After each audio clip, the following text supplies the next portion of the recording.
No, Ajoa, I am Lady Ama. I go for what I want. I don't wait for it, Ama replied with a serious tone.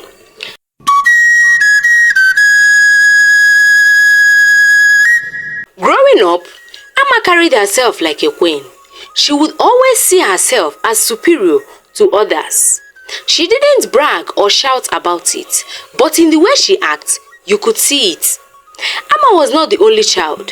She had a younger sister, Ajoa. Ajoa was beautiful, just like Ama, but she is down to earth. She is 3 years younger than Ama, but 10 times wiser. She doesn't want to control everybody as Ama would. They are not even royalty, neither do they come from a wealthy home. Ama and Ajoa's parents are artisans. Their father, a carpenter, and their mother, a bead maker. They are peaceful people, and everybody in Kumasi knows them as peaceful. None of Ama's parents are proud. The more reason it confuses people when she got her characters from.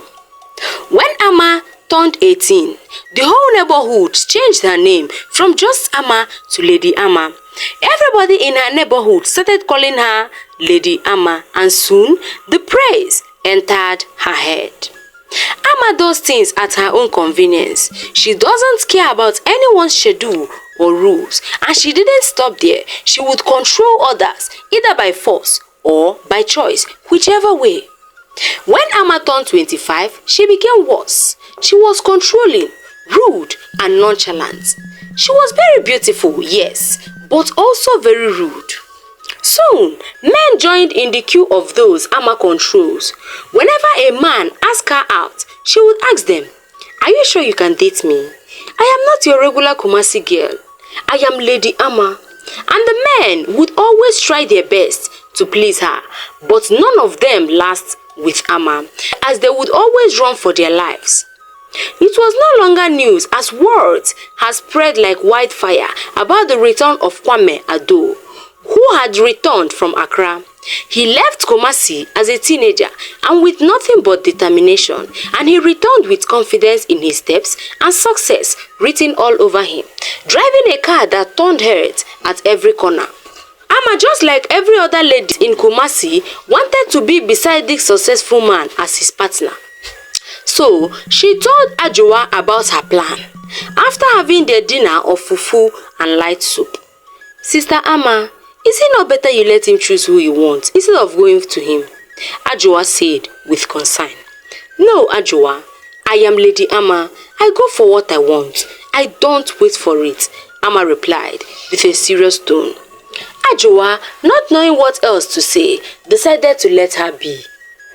Some days later, Kwame, a gentle, tall young man, soon crossed paths with Ama. He saw Ama at ShopRite, standing before a cashier, dressed elegantly and speaking with her usual pride.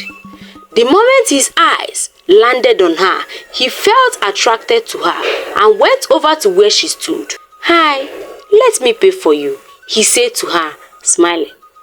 Ama looked up and saw that it was Kwame. Her heart rejoiced, but she kept her cool. After shopping, Kwame offered to drive Ama home, and she agreed without thinking. Kwame was amazed at the way she carried herself. Unlike every other lady, Ama doesn't pretend. Even when Ama ordered him to hold her shopping bag, he didn't hesitate, and soon they started dating. The people in their neighborhood, on hearing about Ama and Kwame's relationship, frowned, especially the ladies who had their eyes on Kwame. But Ama didn't care. Kwame fell deeply in love with Ama to the extent that people around him began to fear for him. They would always tell him to reduce the way he indulged her, as she was controlling him. But Kwame would reply them saying, "It is love, not control." It's been 5 months since Kwame returned to Kumasi, but he is still in Kumasi, always running errands for Ama. And one day, Ama got tired of Kwame. Kwame visited her that fateful morning, as he usually does, at her father's house, and Ama told him to stop coming, that she doesn't like him again. Kwame, on hearing that, fell to his knees, begging her to please not leave him, but Ama refused, saying, "No, Kwame, I am tired of you. You are boring already. I want a new face." And she left him there and walked away proudly. Ajowa came out and walked slowly towards Kwame. She bent down, touched his shoulder and said, "Chale, it's okay. Ama is not your reason of existence. Please, stop crying." The news spread like wildfire, and the ladies who once envied Ama laughed at Kwame, except one person, Ajowa. She didn't see any reason to laugh at someone who loved a wrong person hard, and so they became close, and soon Kwame proposed to Ajowa and she accepted. Ama got jealous at how happy Kwame and Ajowa is. She expected Kwame to beg her till she was tired, and so she decided to warn Ajowa to back off. But Ajowa laughed and said, "Hey, who is your man? Ama, please, don't crack me up." Ama got angrier when she saw how big their wedding was, and she decided to marry a richer man so as to get back at her sister. But what Ama did not know was that the pride and control she had over people starts and ends in Kumasi. When Ama met Richard Mensah, a wealthy businessman from Accra, she liked him and decided to shoot her shot. She walked over to where he sat, her head held high, touched his shoulder and said, "Chale, I like you." Richard turned and stared at her with a cold eye. Ama got shaken for a moment. For the first time since she was born, a man didn't melt at her smile, but she somehow found it cute. So she continued, "My name is Lady Ama, but you can call me Ama." The man looked at her and said, "I am Richard Mensah." Ama's heart melted at his voice. They exchanged contacts and soon they started dating. It wasn't up to 2 months and they got married. Ama's wedding was very large and extravagant. She was smiling all through, backing others like a queen. But Ama's expectations was cut short after her wedding with Richard.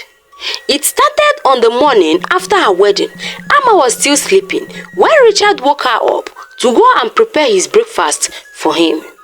Ama woke up, looked at the time and saw that it was still early. She said to Richard, "No, Richard, let me sleep. I will wake up whenever I feel like." But Richard got angry and slapped her hard as she lay back to sleep. Ama sprang up, surprised at Richard's reaction.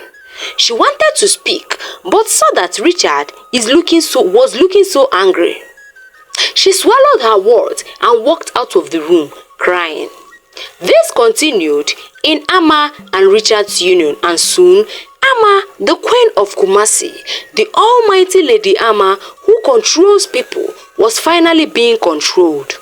Sometimes she would want to speak up, but Richard would shut her up. Richard Mensah, a wealthy business mogul, was ruthless and spoiled. He always wanted to be at the top, and he doesn't love with 100% of his heart. Ama, on the other hand, saying that she was no match for Richard, decided to lay low. She doesn't allow anybody visit her, not even her family members, always ashamed of going out. How the mighty had fallen. Thank you for watching this story. Please tell me what you think about this story at the comment section. And please, besties, do not forget to like, subscribe, share, and please comment. Thank you and remain blessed.